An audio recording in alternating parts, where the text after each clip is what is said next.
Hello बच्चों, welcome to विप्रमाइन channel. आज इस सेशन में हम डिस्कस करने वाले हैं another very important question from triangle chapter.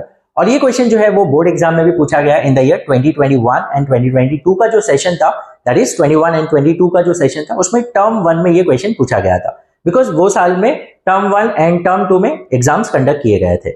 So let's start with the session. So the given question here is sides AB and BE of right angle at B are of lengths 16 cm and 8 cm respectively.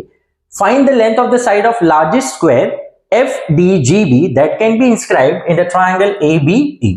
So as per the given information, this is the diagram. तो जैसे कि यहाँ पर बोला ABE एक right angle triangle है, right angle at B, और ये दो साइड्स हमें दिए हैं AB 16, BE 8 सेंटीमीटर। अब यहाँ पर इसके अंदर जो इंस्क्राइब्ड स्क्वायर है दैट इज FDGB, इसके हमें साइड्स निकालना है, बट कंडीशन क्या है कि ये क्या होना चाहिए, largest square that can be inscribed in this triangle. Is it clear? तो अब यहां पर इसके जो साइड्स है वो हमें कैलकुलेट करना है। तो सबसे पहले यहां पर हम क्या करते हैं, let the side of the square be x। अब अगर साइड जो है वो x है तो पहले कि ये स्क्वायर है तो इसके सारे एंगल्स क्या होंगे, 90 डिग्री। अब BG जो है वो x है, ये भी x है, ये भी x है, ये भी x है। तो अगर इसके साइड्स x सेंटीमीटर है तो जैसे कि हमें मालूम है AB जो है वो 16 है, तो उस हिसाब से ये AF कितना हो जाएगा, 16 माइनस x सेंटीमीटर। यस और no, this is AF। And in the same way BE 8 है तो BG x है, तो ये कितना हो जाएगा, 8 minus x centimetre. Is it clear?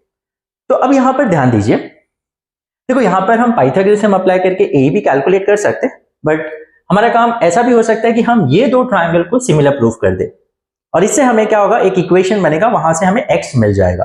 क्या हम ये दो ट्रायंगल को इजीली सिमिलर प्रूफ कर सकते हैं? तो देखिए यहां पर इंफॉर्मेशन के हिसाब से, जैसे कि ये एक स्क्वायर है, तो अगर ये 90 है तो ऑब्वियस ये भी 90 ही होगा लीनियर पेयर से, और ये भी 90 होगा। तो ये दोनों ही ट्राइंगल्स में एक एंगल तो 90 आ गया। अगर दो ट्राइंगल को सिमिलर प्रूफ करना है तो सिंपली हमारे पास सिर्फ दो एंगल्स भी मिल जाए तो हमारा काम हो जाता है। तो एक एंगल तो डायरेक्टली 90 मिल गया। दूसरा, जैसे कि ये स्क्वायर है तो इसके ऑपोजिट साइड्स पैरेलल होंगे, तो FD is parallel to BG। अगर FD BG को पैरेलल है तो ऑब्वियस है FD will be parallel to BE। Yes और नो, BE को भी पैरेलल होगा बिकॉज BG जो है वो BE लाइन सेगमेंट का ही पार्ट है। Is it clear? तो ऑब्वियस ये भी पैरेलल होगा। अब अगर ये और ये पैरेलल है और अगर ये ट्रांसवर्सल है तो उस हिसाब से ये एंगल और ये एंगल इक्वल हो जाएगा कि नहीं? यस और नो, बिकॉज ये दो पैरेलल लाइंस है और ये ट्रांसवर्सल है, तो ये एंगल और ये एंगल करस्पॉन्डिंग एंगल्स हो जाएंगे। Is it clear? तो हमें दो एंगल्स मिल गए। Is it clear? तो हम दोनों ही ट्रायंगल को इजीली सिमिलर प्रूफ कर सकते हैं। ओके, तो यहां पर प्लीज क्या करेंगे, प्लीज ध्यान दीजिए। सबसे पहले तो late the side of the largest square FDGB that can be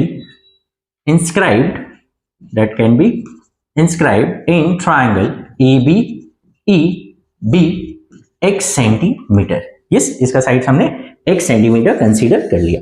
okay, अब अगर ये x है तो उस हिसाब से AF कितना होगा, दैट इज, सो देयरफॉर उस हिसाब से AF जो होगा वो हमें मिल जाएगा 16 माइनस x, यस और that much centimetre. And BE 8 है तो GE कितना मिल जाएगा हमें, 8 माइनस x सेंटीमीटर। होप ये सबको क्लियर है।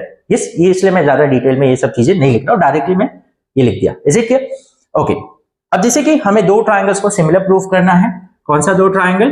तो पहला ट्राइंगल जो है that is triangle AFD and triangle. अब देखो पहले ट्राइंगल का नाम आप कैसे भी लिखो, लेकिन जब आप दूसरे ट्राइंगल का नाम लिखेंगे तो करस्पॉन्डेंस के हिसाब से लिखना पड़ता है। तो करस्पॉन्डेंस, अब जैसे एंगल A किसको कॉन्ग्रुएंट है ये ट्राइंगल में, तो अभी तक तो हमने नहीं देखा। यस, ऑब्वियस है A जो है वो ये D को इक्वल होगा, बट हमने नहीं बताया। सपोज आपको नहीं पता तो वो स्पेस छोड़ दो। देखो F किसको इक्वल है, 90 है, तो यहां पर 90 क्या है, G, तो F करस्पॉन्ड्स टू G, तो यहां G लिख देना आपको।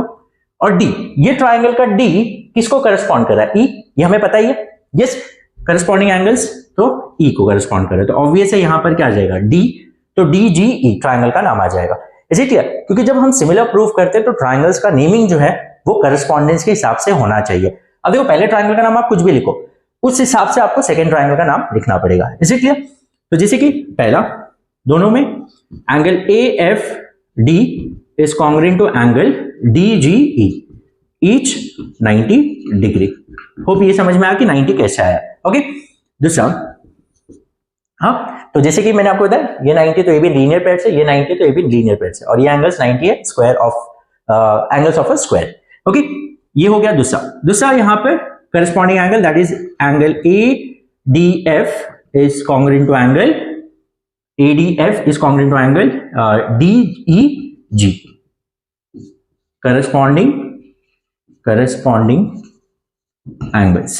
Yes, since we know that FD is parallel to BG, therefore FD will be parallel to BE.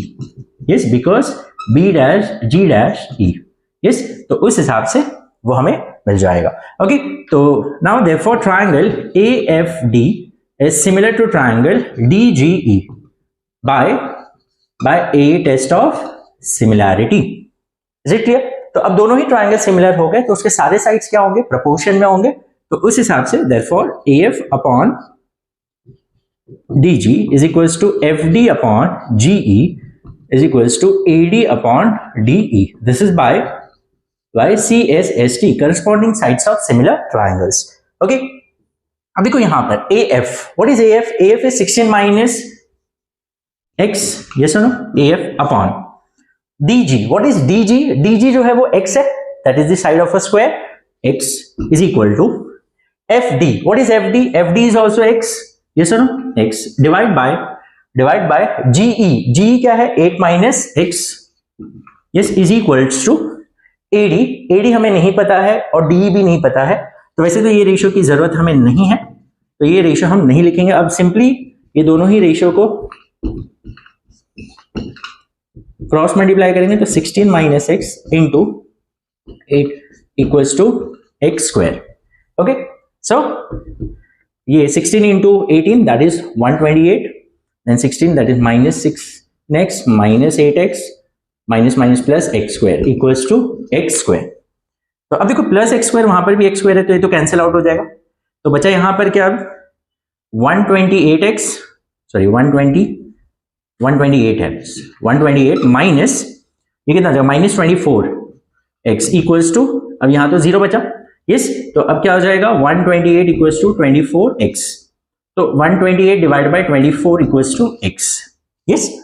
तो अब 8 के टेबल में 8 इंटू 3 24, 8 इंटू 1 8, 4 बचा दैट इज 16, यस 128, तो x का वैल्यू कितना आ गया 16/3 सेंटीमीटर। अब इसे डेसिमल में भी कन्वर्ट कर सकते हैं। So the length of the side that can be inscribed, the largest square that can be inscribed in this triangle is nothing but उसका साइड क्या है 16/3 centimetre. Hope you have understood. Still you have any doubt in any of the step, आप मुझे comment section में बता सकते हैं। तो सिंपली यहां पर हमने क्या किया, स्क्वायर के साइड्स को x कंसीडर किया तो उससे हमें ये और ये मिल गया, एंड देन वी जस्ट ये दोनों ट्रायंगल को सिमिलर प्रूव कर दिया AA टेस्ट से, और हमारा काम हो गया। जस्ट क्रॉस मल्टीप्लाई करने से हमें x का वैल्यू मिल जाएगा। Hope you have understood. So will meet in the next session. Till then take care, bye bye.